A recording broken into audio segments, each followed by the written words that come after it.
Hey, how's it going? My name is Sarah Torino, and I am so delighted that you are here today. I am coming on really quick because it is January 31st. It is the day before February. You can come into this promotion, this campaign, whenever you want. But I wanted to talk about the excuse that people come up with when I say, "Hey, do you offer yourself regular self-care?" And they're like, "Oh, not really, no." And I'll ask why. And one of the reasons that comes up is it's too expensive. The other two that come up are I don't have time. I'm too busy. Another one that comes up is when I do it, it makes me feel guilty, like I shouldn't be doing it. We're going to talk about all these, but I just really quick want to come on and say, with regard to the "it's too expensive" excuse. Here's the thing. Uh, I think that when you talk about self-care, the images that come to mind are, a massage. They are girls' weekends, they are mani-pedis, and all of these things are lovely and beautiful, and also can be cost prohibitive.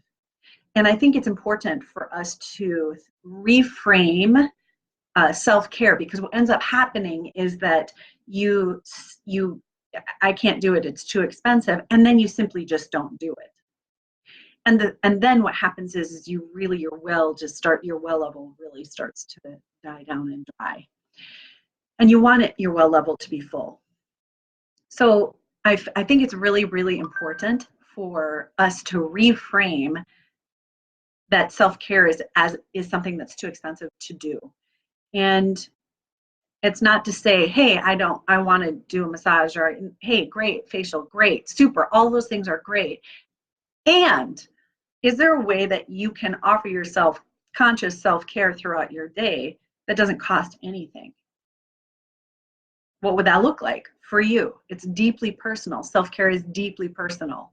And what works for me may not work for you. And what works for you may not work for me. So it's important, I think, for each of us to take a really critical look at, are we doing anything throughout our day consciously, not at the end of the day where you're like, "Did I do anything today?" But consciously, so that you can help either your well levels to rise and or have your well level um, not lower, because you're constantly getting bombarded with stress and giving, and you're constantly doing. And when you come from a place of depletion, well, it just makes you feel even more depleted. So I think it's really, really key for us to start reframing self-care and turning it from what people tell us self-care should be, and start paying attention to what self-care is to us. So tomorrow is February, and the invitation is for you to give yourself conscious acts of self-care throughout your day, every day, for the month of February and beyond. Let me tell you, there's a pinned link on my page. Just go to the pin link, just pop your email in. You'll get a workbook that's going to start to ask you, what is self-care for you? Brainstorm it.